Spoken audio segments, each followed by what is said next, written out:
From the Zoomerplex in historic Liberty Village, theZoomer, hosted by Marissa Lennox. Welcome to theZoomer. I'm Marissa Lennox. By now, you've likely felt the pinch of higher energy prices, all thanks to the recent carbon tax hike. This increase kicked in on April 1st and applies nationwide, except in Quebec, BC, and the Northwest Territories, which have their own programs. The federal carbon tax increased by 23% from $65 to $80 per ton. What this translates to is a cost of about 17 cents per liter of gasoline. The increase would be about 3 cents of that. 21 cents per liter of diesel, and 15 cents per cubic meter of natural gas. And it's set to keep rising every April 1st until 2030. Now, as part of the government's carbon pricing system, there's the Canada Carbon Rebate. The government says that approximately 80% of Canadians receive more from these rebates than they pay in carbon pricing. It's an assertion repeated by the Trudeau Liberals, especially in response to Conservative leader Pierre Poilievre's fervent opposition to the carbon levy. But a recent report from Canada's budget watchdog adds complexity to this claim. On today's show, we'll take a closer look at the numbers to give you a clear understanding of what's going on. And we begin with Adam van Koeverden, Member of Parliament for Milton and Parliamentary Secretary to the Minister of Environment and Climate Change. I appreciate you taking the time, Adam. Well, thanks very much for setting up the technology to allow me to join from Ottawa. Now, your government has repeated that 8 out of 10 Canadian households will get more money back through the carbon rebate than they pay. And although the PBO does challenge this, for argument's sake, if it is true that Canadian households will be made whole plus, how is that a disincentive? How is that changing behavior? Well, it's a really good question. And it's true that carbon pricing is not as simple as, we all wish it was. But there was a really great letter written by about 200 Canadian economists on this topic. They actually went through 5 claims that have been consistently repeated by the Conservative Party. And one of them was, if you're going to create a carbon price, then why create a rebate? What's the point? So claim number 3 was actually, it makes little sense to have both a carbon price and a rebate. And they said that it actually, the evidence shows that a price and rebate approach provides the incentive, and it provides ways and a strategy to reduce our carbon emissions. Now, there's really 2 things that we've got to consider here. Carbon emissions come from big industry, but they also come from our daily lives. And, I think a lot of people are kind of claiming that this government is suggesting that getting to work and buying groceries ought to be penalized. And that's absolutely not what's happening. The PBO and these 200 leading economists from across Canada have shown repeatedly that the Canada Carbon Rebate asks big polluters to pay a little bit more, and it sends more money back to families through a quarterly rebate that we all receive. Families receive a little bit more. People that live in rural communities receive a little bit more. And the fact is that it works. Okay, we can all agree that there are certain gases, methane, nitrous oxide, these are things that if we were to reduce from our atmosphere would make our air cleaner. We can all agree on that. But you have several premiers, you even have provincial Liberal leaders, multi-partisan concern about this policy. And it's not because anyone disagrees with climate targets, but rather with the perception that the carbon tax is overly punitive to the consumer. So the question is how to best achieve that? Because there are a lot of Canadians who can't change their behavior. No, it's a very good question, and we're not expecting people to, completely change their life. And we would love for Canadians to make more fuel efficient decisions, but this is working. It's not a hypothetical. We're not looking at this from some ambiguous perspective. William Nordhaus is a professor who won a Nobel Prize in economics for his work on carbon pricing. And he recently said that Canada's carbon pricing system is working. They're leading the way. We're demonstrating to economies around the world that you can fight climate change and lower your emissions without having a devastating impact on your economy. And what the Conservatives are doing is they're using the affordability crisis and inflation as a wedge. And they're suggesting that carbon pricing is the cause. But that's actually not true. Carbon pricing has not had a huge impact on inflation. In fact, the leading economists that I referenced earlier said it's less than 5% of the overall contribution to inflation, whereas one of the biggest contributing factors to inflation has been the COVID-19 pandemic, the wars in Europe, I should say, and the and climate change itself.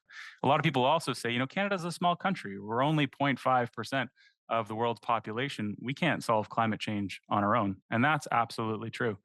But Canada, being 0.5% of the global population, we're actually responsible for 1.5% of global emissions, which again seems really small, but it means that we're responsible for 3 times the average per capita.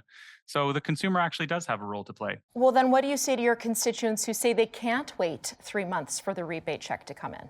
Well, that's an important point. The fact is, what Pierre Poilievre and the Conservatives want to do is they want to ruin the rebate. They want to completely take it away, and it's something that helps Canadian families.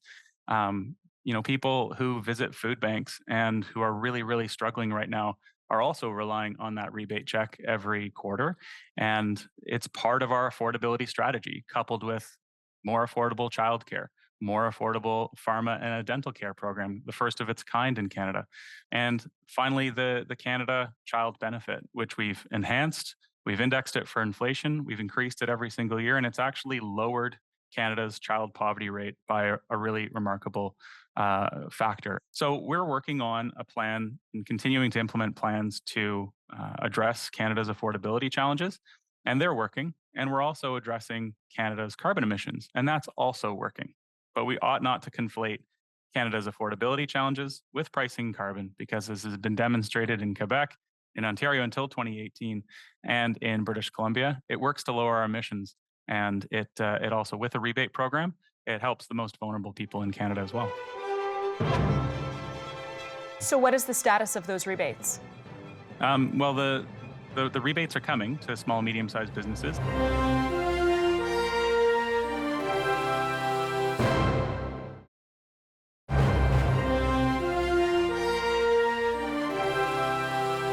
The government promised that 9% of carbon tax revenues would go back to small and medium-sized business. Now, I've spoken to a number of small business owners who say they've received nothing.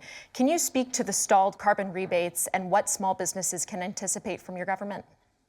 Yeah, thanks. I've met with the Canadian Association of small and medium-sized businesses as well, and it is important that we develop a strategy to ensure that small and medium-sized businesses are made whole, because the incentive really works the best when they get a little bit of money back to spend on innovations, new strategies and technologies that'll help lower their carbon emissions as well. That's a very good point and something that we need to continue to work on. So what is the status of those rebates? Well, the rebates are coming to small and medium-sized businesses, and some have gone out, particularly those on the agriculture side. Tens of millions of dollars go to grain drying efforts to lower emissions in grain drying, while about 97% of oil and gas used in agriculture is not subject to the federal backstop program. So there's no carbon tax on oil and gas used on farms, or at least not on 97% of the oil and gas used on farms. We're implementing other strategies, like ensuring that there's heat pumps available at low cost to families who are using home heating oil to heat their homes. This is a centuries old technology that we really ought to get away from.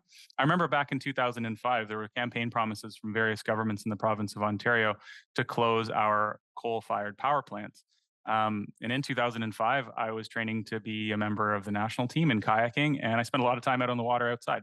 And there was this thick band of orange smog across the horizon on Lake Ontario. I remember that very distinctly in 2005, because there was actually 40 smog warning days. That affects people's health. It's a really, really damaging thing to have those smoke and smog warnings. And during that heat dome event that happened in British Columbia just a couple of years ago, that actually cost over 600 lives. So the idea of emissions being this sort of innocuous thing that might have an impact on glaciers or polar bears or the Amazon rainforest just isn't true, because when Canada eliminated, and I'd say it's a provincial Liberal decision to eliminate all the coal-fired power generation in Ontario, we haven't had a smog day in the province of Ontario since. So Canada does need to keep moving forward, but there are provinces and there are premiers that want to stay exactly where they are, and they don't want to take any steps forward. And I'd say that's true out west in provinces that still burn a lot of coal in order to generate electricity. In 2024, I just say that we do not need to burn coal to generate electricity. Hard to disagree with you on that point, Adam. And yet Canada does continue to export coal at alarming rates, and to China no less. But I will just ask, just finally, because you've mentioned it throughout this interview, what evidence is there that this carbon tax has led to a reduction and emissions? Is there any data to actually prove causation? Yes, there is. And first, I would just say that Canada has committed to eliminating all exports of thermal coal, particularly to China, but not just China, because that's an important step forward. And coal should not be used anywhere to generate electricity. It's an archaic form of electricity production. But the fact that carbon pricing works shouldn't be such a political hot topic, but it is. People want to use this as a little bit of a wedge because there's an affordability challenge in Canada which needs addressing. But if we eliminated carbon pricing tomorrow, the only thing that would happen is our emissions would reverse and start going back up.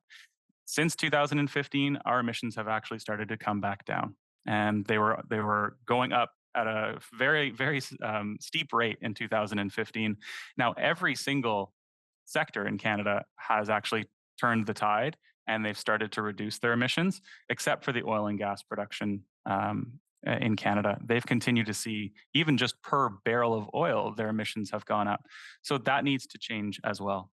So we need to see some action from our oil and gas producers. Canada is the only oil and gas producing nation with a cap on emissions from the oil and gas sector. But this idea that we ought to refute people who win a Nobel Prize in economics for proving that carbon pricing is an effective way of lowering our emissions. And then when we see an implemented carbon price in Canada and in turn a reduction of emissions, it's just mathematics. It's like asking whether or not gravity is real. You can see it with our own eyes. It's right in front of us. And for somebody like William Nordhaus, a Nobel Prize winning economist, to say, look, Canada's doing it right. They've seen an 8% reduction in their carbon emissions since 2015, and it's due in part to their pricing pollution in all sectors right across their economy and country. That's a success story of Canada. Adam van Koeverden, I appreciate you taking the time. Thanks. It was nice to join your show. We'll be right back. There's more after the break. Stay with us.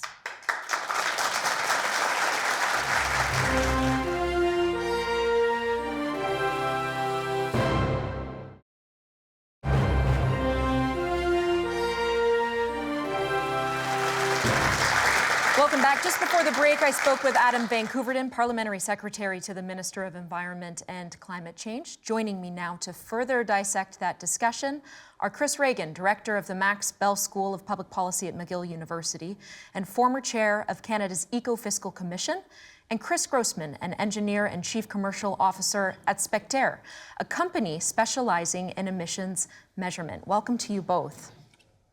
Thanks for having us, Mercy. Thank you.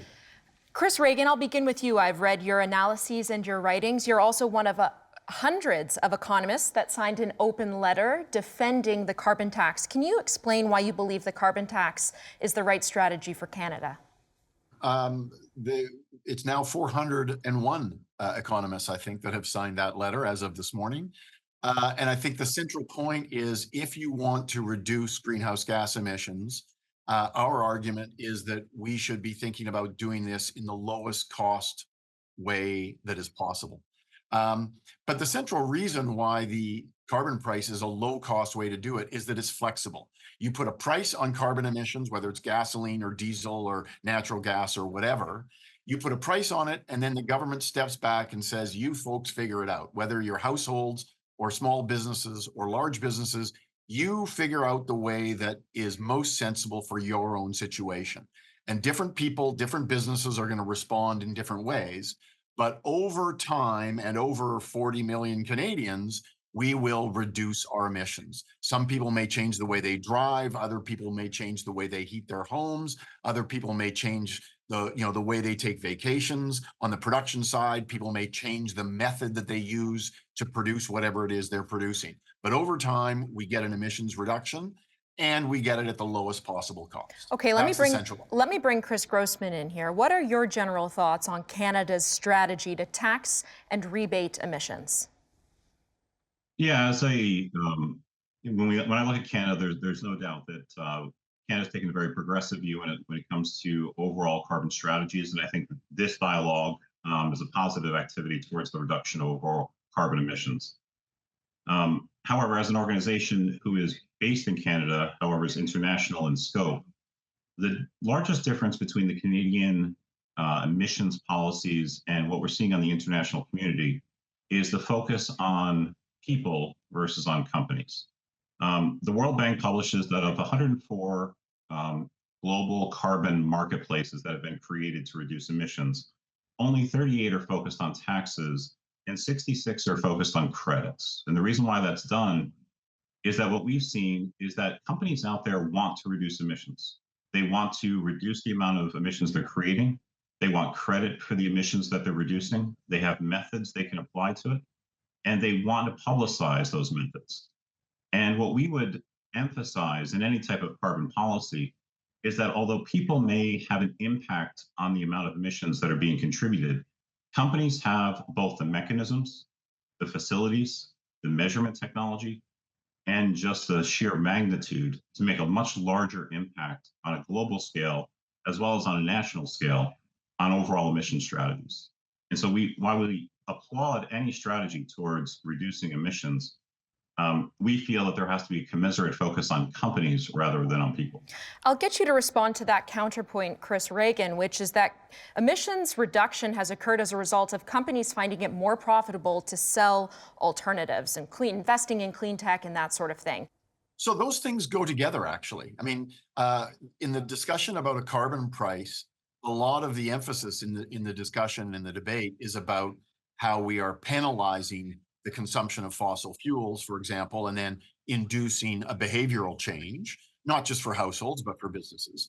But the underappreciated second half of a carbon price is that it also provides incentives to produce low carbon alternatives. Wind power becomes more profitable in a world of a carbon price. Anything that is sort of a low carbon alternative becomes more profitable in the world of a carbon price. When I have spoken to clean tech venture capitalists, they tell me that the number one way to energize their business model is to have a carbon price, and a carbon price that's rising over time because it increases the profitability of low carbon anything. I think it's also not right to characterize Canada's policy as being focused on consumers and not businesses. There is an industrial part of the federal policy, an industrial part of carbon pricing, which is much more complicated, by the way, than the consumer fuel charge, but it is carbon pricing, and firms experience credits. Any carbon price has a credit associated with it in the industrial carbon pricing system. So both of those are there. Chris Grossman, I'll get you to respond to that, and also tell us how Canada stacks up against America in terms of targeting emissions. Yeah, so there's, when we look at Canada's place on the international marketplace, where we see it really making its footprint is with individual companies that are innovating. And if there was a way to publicize and increase their visibility, we look at a company like Carbon Cure, who's found a way to put CO2 and other harmful gases inside of concrete and distributed that to companies when it comes to building of buildings. They're only an $8 million company. However, although we have no affiliation with them, we think what they're doing is remarkable, and we'd love to see more policies and programs to help them increase their profile on a global stage. And really, what policies exist in the US to address emissions are focused on things and activities like that, which are trying to motivate organizations to first, every company has to disclose what their emissions are. And then public pressure forces them to try to create initiatives, measure emissions, show the difference in those emissions, and really focus the energy towards what can companies do, what have companies done, and how have companies progressed towards carbon targets, and then decide what's the best way to incent or disincent some of their behavior. Over time, what we have found is that the motivation of companies to reduce emissions can be far more impactful than what we can see with any individual who oftentimes doesn't know what behaviors they can do to, on a personal level, on a day-to-day level, change their emissions overall impact. Every single company knows what they can do. The challenge is to make those companies motivated to make those different changes. And we think that's where the focus needs to be. Chris Reagan, I see you nodding your head. Is that something you agree with? Well, a couple of things. First of all, we should not think that the household sector or us consumers as individuals is a small part of the problem. Depends on which province you look at, but total emissions in Canada are a little bit less than half coming from us, right? It's not heavy industry, it's us. And there's 40 million of us. So I think actually getting us to change our behavior is actually an important part of it. But I completely agree that most of us as individuals don't quite know what to do. And I think many of us think that we can't change our behavior. And I think most of us can't change our behavior overnight, but I think most of us actually can come up with ways to change our behavior bit by bit. And sometimes it happens when you make big decisions, like, I drive a 12-year-old Camry. So I'm going to get a new car in the next couple of years, and I'm hoping that it'll be an electric or a plug-in hybrid or something like that. A few years ago, I switched out an oil-burning furnace for an electric furnace. So those were occasional decisions, but they were big decisions when they happen. And but also we come up with little ways, but I think the government could have actually helped its case by helping us understand those many practical decisions that we could have made. You raised something that I thought was actually quite interesting that Chris Grossman, I'll give you the final word and I'll get you to comment on, which is a lot of people are talking about emissions, good or bad. There have been a lot of technological advancements in the area, and one of the advancements is in the area of measurement. Why is that so important?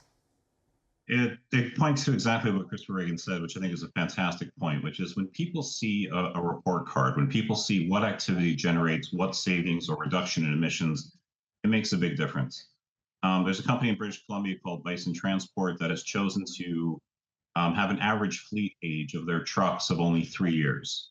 If we compare that to the Canada national average, which is 13 years, the impact of a truck that is only 3 years old, they produce 1/60th the overall emissions footprint of a truck that's 15 years old.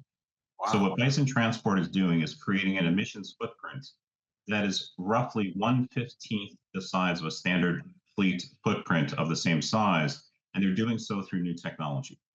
When they're able to show that, when they're able to prove that, and when they're able to get credit for that, other companies will follow suit. That's what we're focused on as a company, and we think that's where the government should be focused as well, is these fantastic examples of what companies can do to dramatically reduce their emissions and then prove those emissions and get the credit for it that they deserve. All right, gentlemen, thank you for your time. We're going to pick this up with the panel on the other side. Don't go away.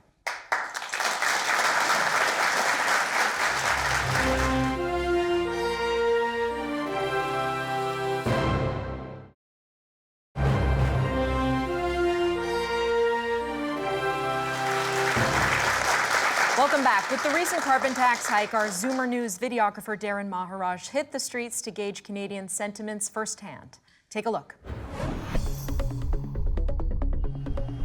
I'm already feeling it myself as a consumer, the increase in prices and all of that. Everyone's grocery cart in general is getting smaller and smaller. For many Canadians, especially those living in larger cities like Toronto, the cost of living is completely out of control. The price of groceries have skyrocketed. $20 for what appears to be 3 slices of cheese. Owning $1 million home gets you a shack.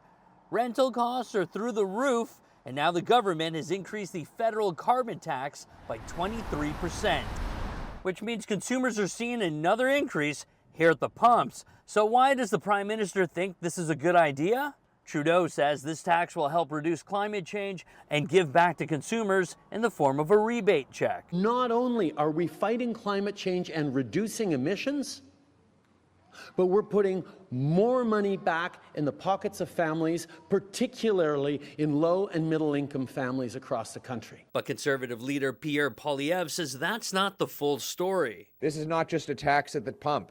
It's a tax on your heat, a tax on your food, because if you tax the farmer who grows the food and the trucker who ships the food, you tax all who buy the food. It just makes it more difficult to afford the things that you have to have, whether you have kids or whether you're supporting your parents.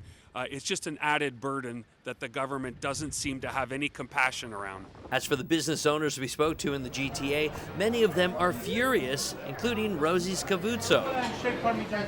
As you can see, we got a pretty big team here at Spaducci putting out some amazing food, great quality, and great prices right now. What we don't want to do is have to increase our prices, and I don't want to cut on labor as well. But with this carbon tax, I don't know how far up these prices are going to go when our bills start coming in, and I don't know how much I'm going to have to decrease these hardworking individuals' hours to make sense of running a small business today. Carbon tax prices are set to increase annually until 2030, and Trudeau's approval rating is at an all-time low. Recent polls showing just 24% of Canadians would vote Liberal compared to 42% that would vote Conservative.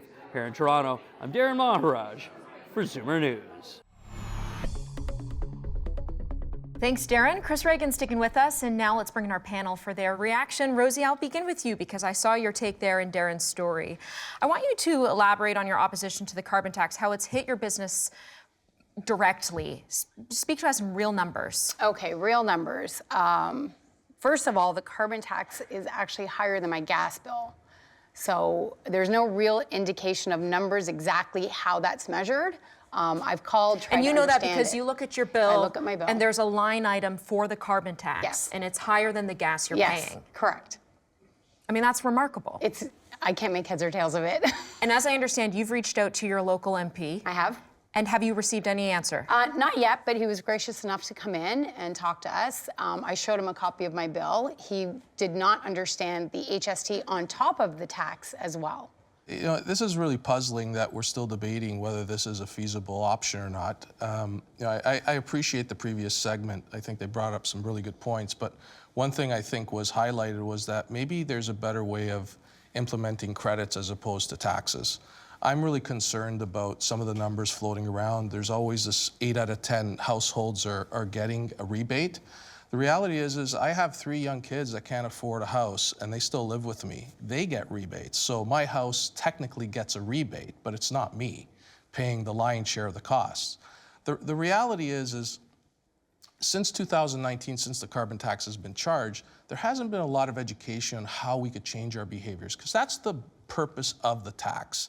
And I don't think Canadians are opposed to a tax or a mechanism to change behaviors, but there hasn't been any education whatsoever to help us find alternatives. Franco, you're no stranger to the polling. 70% of Canadians oppose the carbon tax. What are the main factors for this dissent? Well, it's simple. Canadians are sick and tired of the federal government making our lives more expensive and our necessities of life more expensive. And, you know, I have to hop back to the introductory segment with a member of Parliament who is using magic math to try to sell his carbon tax and rebate. You know, he referenced the Parliamentary Budget Officer, but when the PBO looked at all of the costs of the carbon tax and the rebates, the PBO found that the carbon tax will cost the average family in Ontario more than $600 more than what they get back in rebates. And that cost is going up every single year as the federal government continues to crank up their carbon tax. But even set aside the data for a second, okay? Let's think about this. The government hammers you with the carbon tax, then it charges its sales tax on top of the carbon tax. That tax on tax alone will cost Canadians more than $500 million this year. And then the federal government spends, $200 million hiring bureaucrats to tax Canadians. So there is no way that a federal government can impose a carbon tax, charge its sales tax on top of the carbon tax, skim hundreds of millions of dollars off the top, and then somehow make Canadians better off with rebates. But, you know, more to the point, Trudeau, through his actions, proved that the carbon tax makes life more expensive for Canadians. And he did that when he took the carbon tax off of furnace oil for 3 years to provide relief, and then left 97% of Canadian families out in the cold this winter paying the carbon tax. So why are Canadians upset with the federal government's carbon tax? It's simple. Canadians are struggling, and instead of relief, you have the Prime Minister in Ottawa making our lives more expensive. You know, Bob, I'll get you to react to that and to give us your general thoughts on the carbon tax. Well, number one, we talked about public opinion polling. There's been 3 elections since 2015, 2019, and 2021. This has been an issue in all three elections, particularly in the last election. And 65% of Canadians voted for the Liberal Party, the New Democrats, the Bloc, or the Green. All four of those parties supported putting a price on carbon. So to suggest that there is 70% opposed to a carbon tax, I think is a little disingenuous here. I think people understand we have to do something on the issue, and this government has gone in a direction to do stuff on the issue. I think the problem here is it's complicated. It's been convoluted. It's the communication by the government, which has been raised by one or two people, has generally been poor in the last 2 years. And there's been a lot more information that needs to be provided to folks, and that hasn't been done well.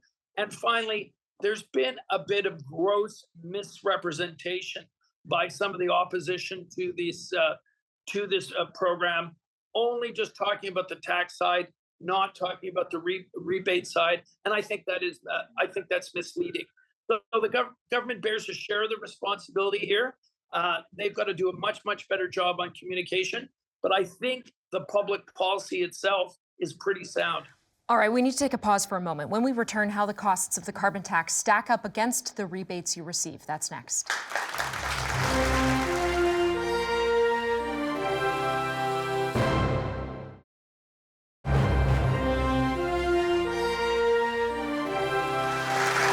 Welcome back. The Prime Minister says his price on carbon will give most Canadians more in rebates than they're paying in taxes. But a report from Canada's budget watchdog says that when you factor in economic impacts, most households will experience a net loss of income from the federal carbon tax, even after the rebates. So which is it? We'll bring back the panel for their insights. And Chris, I'll go first to you because the PBO report does seem to contradict the Prime Minister's statement. I know we've talked about, I spoke about it with Adam van Koeverden, but why continue to beat that drum that 80% of households will be better off when you factor in the economic impacts? It's actually not true. Well, as Bob said, it's complicated. So I think actually the PBO agrees with the government's analysis. If you think about sort of cash in and cash out, and you think about what will Canadians be paying in the way of higher prices, and what will Canadians receive in the form of rebates, I think the truth is that 80% of households are going to get more back on the rebate than they pay through higher prices. By the way, everybody gets the rebate. If you live in a province where the federal carbon tax applies, then everybody gets the rebate. It's not just some households. Everybody gets the rebate. But the more complicated bit, Marissa, is what the PBO did, and where I think actually they are at fault for doing, was they did a weird modeling exercise. They thought about the effect on the economy of the carbon price without modeling the effect of the economy on climate change. And so they compared, in other words, they compared a carbon price with no policy. What we did at the Ecofiscal Commission in the fall of 2019 is we compared a carbon pricing policy with either direct regulations or subsidies, which are the two other approaches, all designed to get to our 2030 targets. And what we found was that the cost in terms of GDP per capita was much, much higher with the other methods. And to put a number on it, the difference between the carbon pricing policy and the other methods, regulations and subsidies, was $3,000 per person. That means for a family of 3 or 4, that's $10,000 or $12,000 difference. So carbon, and this is again why economists support carbon pricing, because not only is it a successful way to reduce emissions, it's the lowest cost way. You've got to compare carbon pricing with the alternatives, and the alternatives are far more damaging for the economy. Rosie, when the producer and the shipper raise their prices, what does it do to the cost of food in your restaurant? I think everybody can agree, just goes up. It goes up. There's no question about it. I've paid over $16,000 in a small business just on that line item alone, not my gas bill, just the carbon tax. And what I would like to see, and Christian made a great point, is how do I make my business smarter and more efficient? If I were to take that $15,000 and reinvest it back into my business, then I'm part of the solution. I'm a business owner that wants to be part of the solution. I don't want to be a problem. I don't want to be, out here complaining about it, but make it make sense because you're taking the money and I can't reinvest it. It's been curious to see this debate unfold, Bob, which is there's some discussion around whether or not a price on carbon or a tax on carbon causes inflation. And Adam van Koeverden seemed to say that it does not. I think Rosie at this panel would disagree with that. But where do you stand on that? Well, I think it is it's a minor amount compared to the way it's being portrayed in the media today. I think it's roughly around 5%. Let's say even higher, say 10%. It's being portrayed as 60 to 70% of the problem out there, and the world's coming to an end. The part of the problem with this debate is it's not a rational debate anymore. It's becoming a debate of extremes. And extremes views on one side, extremes views on the other, and not a lot of rational thought in between on what really is going on. For instance, with small business, I thought the member of Parliament's answer on the small business question wasn't great. Why hasn't the subsidies gone out to small and medium-sized businesses? The 9% that's supposed to have gone out. There's an example of something that needs to be done on this issue to help small businesses like the one that we're discussing today. So I think we have to fix the program. We have to communicate the program better. We got to focus on the nuts and bolts a little better, and we kind of have to tone down the rhetoric here too as well. But if that's the case, Franco, then why would the government carve out an exemption for home heating oil in Atlantic Canada? Good question. Yeah, because it's all about politics. This is not about the planet for the Trudeau government. This is about politics. And where I think we might have some fundamental disagreement is, look, I agree that the PMO's communications is sloppy, but I don't think their real problem is a communications problem. They have a carbon tax is making people's lives more expensive problem, right? And why are more Canadians speaking out against the carbon tax? And it's not just one party.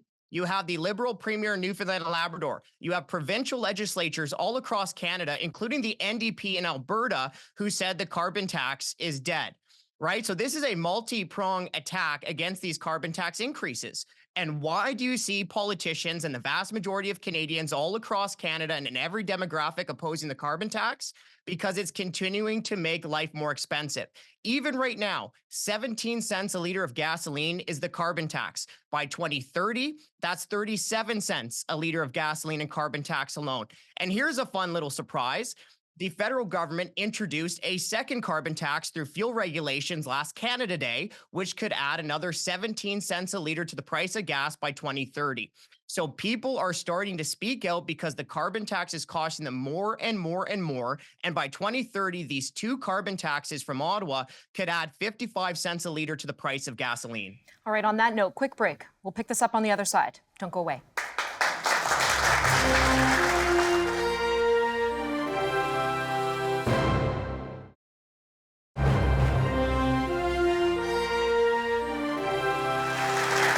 Welcome back. Our climate panel is still here with me as we continue our discussion on the carbon tax and the potential avenues ahead. Leaders from across the country are seeking a meeting with Prime Minister to discuss carbon pricing. Among them is Nova Scotia's Tim Houston, who has submitted a counter-proposal, claiming it'll be more effective in addressing climate change than any carbon tax. This coincides with the Prime Minister's directive to provinces that if they oppose the tax, they must come up with an alternative plan. Bob, I'll ask you, how likely is it that provinces can realistically persuade the Prime Minister to ditch the carbon tax in favor of an alternative?